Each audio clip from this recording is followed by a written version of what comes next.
Alright, I'll be taking a break from making bismuth art because I injured myself today doing it. I got molten bismuth on my arm, and it's a blessing in disguise because lately I've been so focused on bismuth that I haven't really been networking with people, and I also there are some other things I want to do in my life as well. So it was a blessing in disguise.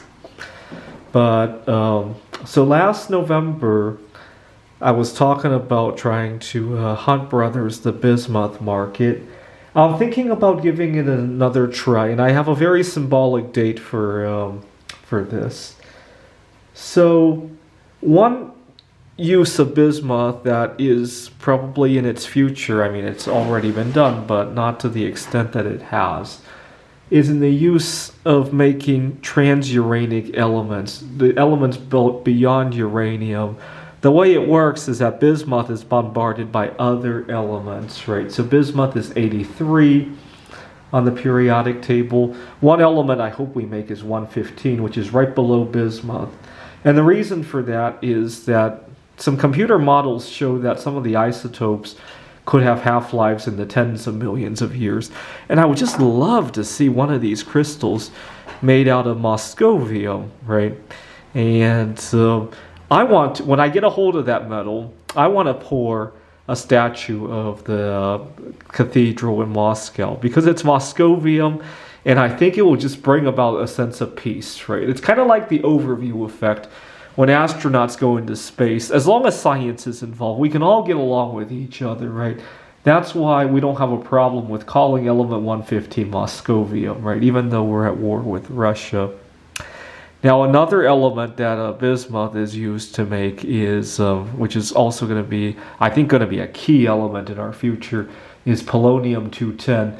And the reason I think it's a key element to our future is we have had space missions, especially to the moon, not further beyond because the half-life is too short for that. For our rovers on the moon, it is used as a source of electricity. It has a half-life of 138 days. Now imagine putting that in your car, or better yet, putting it into your cell phone and not having to recharge for 4 months. Or can you imagine how convenient that would be, right? And polonium-210 is nowadays made from bismuth by bombarding it with a stream of neutrons. It picks up a neutron, becomes bismuth-210, and then which has a half-life of 5 days, which then becomes polonium-210. Now, another isotope that I thought about that would be really useful if we go back into deep space, not just to the moon, lead-210 actually decays into polonium-210 with a half-life of 22 years. Unfortunately, there isn't a good way to make lead-210 in the lab because the heaviest stable isotope of lead is lead-208.